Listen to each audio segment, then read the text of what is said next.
To continue passes. MSC 22-0372. Our first speaker is Bob Willoughby.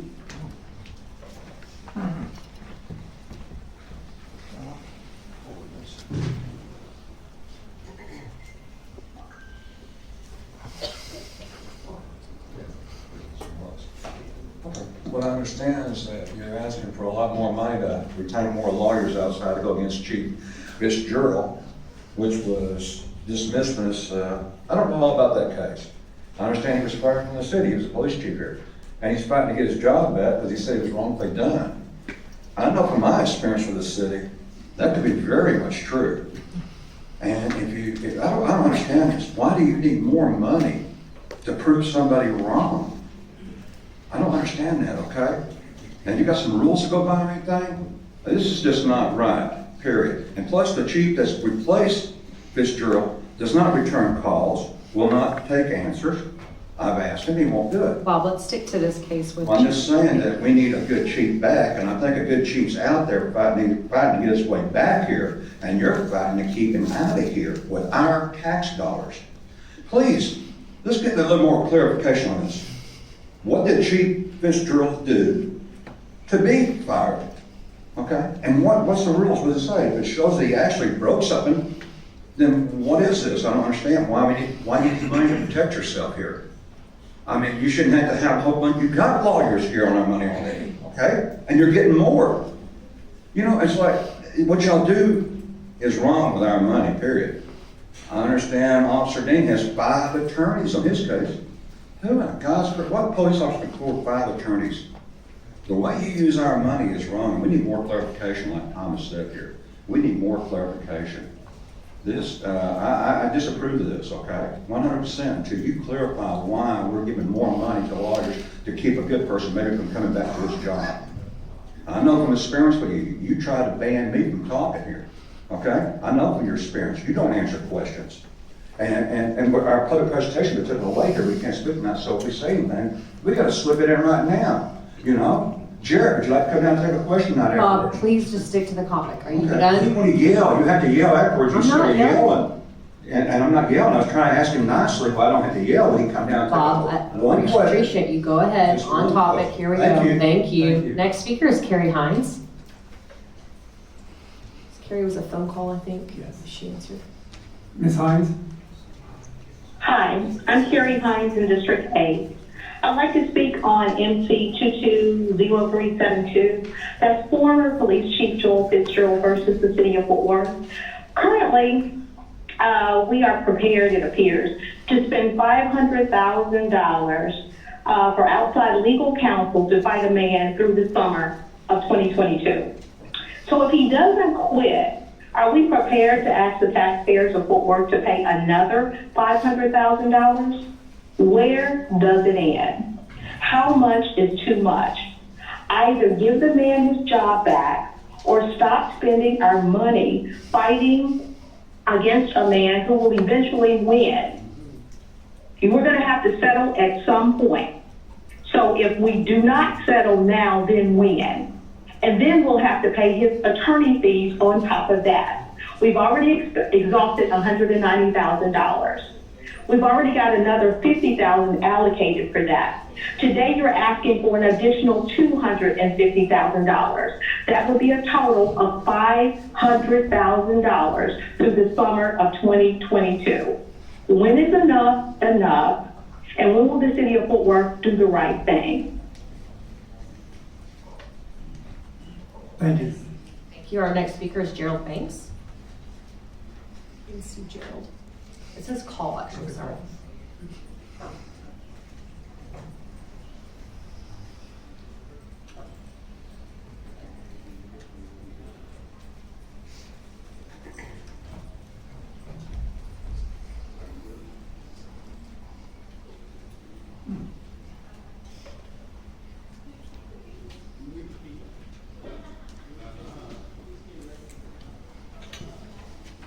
You need a minute. I think move to Thomas and come back. Is that easier? Yes, please. Okay. Thomas Trelancasi.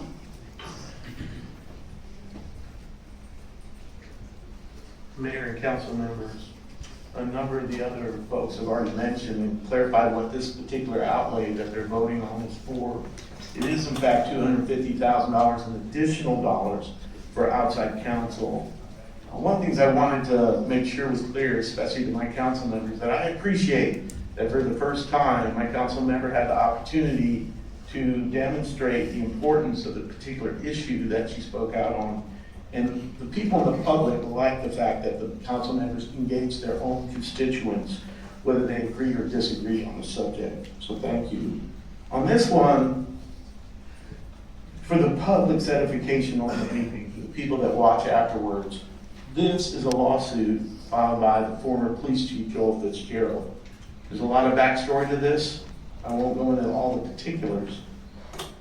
I've heard it said that it would be negligent not to litigate and to go to trial or move towards trial instead of settling. Here's the upside to settling for the city of Fort Worth, and especially for the Fort Worth Police Officers Association. Whether Joel Fitzgerald was wrongly terminated or not, and to the degree that he's a protected class is clear, but there are a whole lot of folks, including the last mayor of Fort Worth, the last thing they want to do is give a deposition in this case. Neither does the current Fort Worth Police Officers Association president, who is soon to be the county commissioner. The reality is, if you're protecting the interests of the city and some of the nonsense that's going on, you pretty much ought to settle this case. Now, of course, I'm not an attorney, and honestly, I'm pretty eager for the case to go to at least deposition or trial, because we really do need to get to the bottom of what happened to Mr. Joel Fitzgerald. Thank you. Now to Gerald Banks. Mr. Banks? Yes, I'm here. Yes, sir, you have 3 minutes. Yeah. All right. Good morning, Gerald Banks Senior, District 5. Go ahead, Gerald. I'm against the $250,000 to an outside law firm. Stop giving money away that you say you don't have to fight an uphill battle. Put that money toward our youth and starting a program to allocate nonviolence and murder of each other. Programs with special interest to their needs is what we need for our youth to help maintain a constructive life or positive aspect. The war in the streets of Fort Worth needs to stop and give the young people something to really fight for, the right to live. Show them that you really care and put that money where it can benefit us all and save lives. School is almost out. You might as well say, go pay an outside firm to do what an inside firm of Fort Worth couldn't, is what is a waste of money. So stop fighting an uphill battle and prolonging while fooling yourself of what's to come. Help save our youth that will someday sit in your seats. Stay up, Tatiana Jefferson. I appreciate you listening. That's the last of our speakers, council. Motion to approve. Second? Second. No other discussion? Please vote.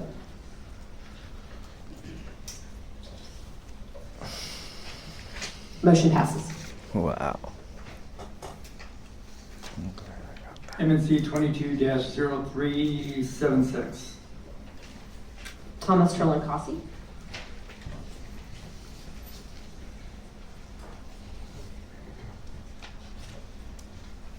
This one is to authorize the execution of purchase agreement with Mansfield Oil Company of Gainesville, Inc., using an interlocal agreement with the city of Plano for the fleet fuel cards and related services in an annual amount of $7 million, and authorize 5 one-year renewal options for the same amount for the property management department. There's a lot of good in this. It's practical, having fuel cards available for staff to use as needed. This is actually a $42 million contract.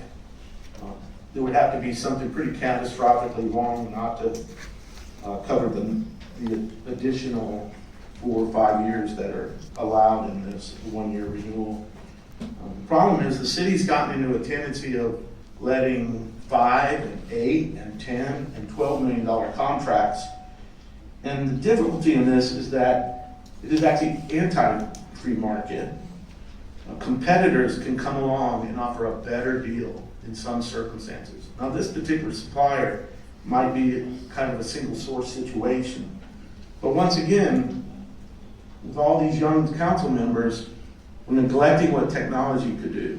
And I made this point on another outlay in the 12-year contract for $74 million for police equipment. If a competitor comes along with a better mousetrap, you're stuck.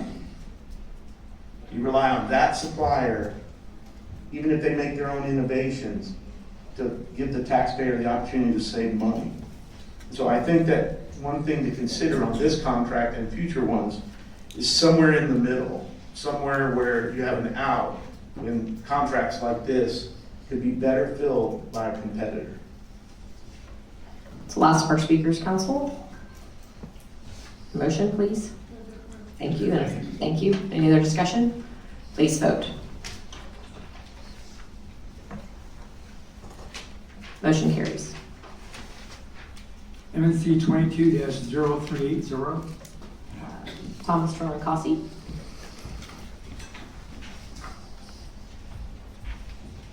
I'm especially excited to speak on this one, Mayor, for a number of reasons. This one is to confirm the appointment of Donacia Lawson as a commissioner of the City of Fort Worth Firefighters and Police Officers Civil Service Commission to serve for the remainder of a 3-year term expiring October 1st, 2022. It's a short-term appointment. I'm sure that the woman is qualified and capable of filling the seat. I wanted to kind of elaborate on what this means to the public. This is a pool of employees that's different from all the other city employees, and they have the opportunity to retain their position or retain their job based on the review of this Civil Service Commission.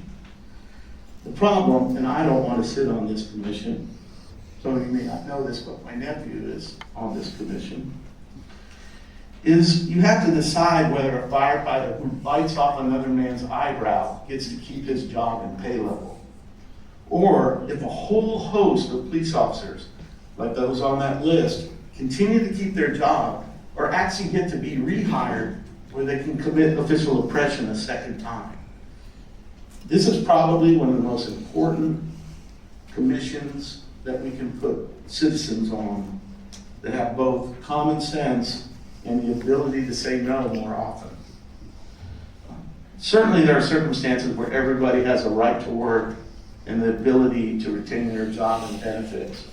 But this particular pool of people are making some of the toughest decisions that the council would never have the courage or the nerve to do so.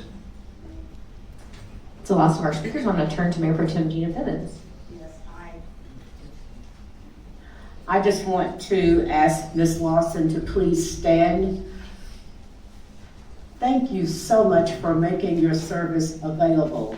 Now, I have a question for you before I talk about your experience. Are you by any means related to those Lawsons on Stop 6? Oh, yes, Okay, well then, I'm sure glad I'm making this motion because I'd hate to have those preachers upset with me. What I want to do is commend you, first of all, for being a Baylor grad. That's not easy to do, and you did that outstandingly. I noticed from your resume, you have experience with major corporations. One, you left, but returned. Being in the field I'm in, I know you don't ever go back. And so for them to call you back was very impressive to me, but even more impressive is your Six Sigma experience. And so again, not many people offer to take this kind of crazy punishment, but for those of us who do love service, we welcome you, and I move for approval of your appointment. A motion and a second, council. Please vote. You're in like Flint. Motion passes. Thank you.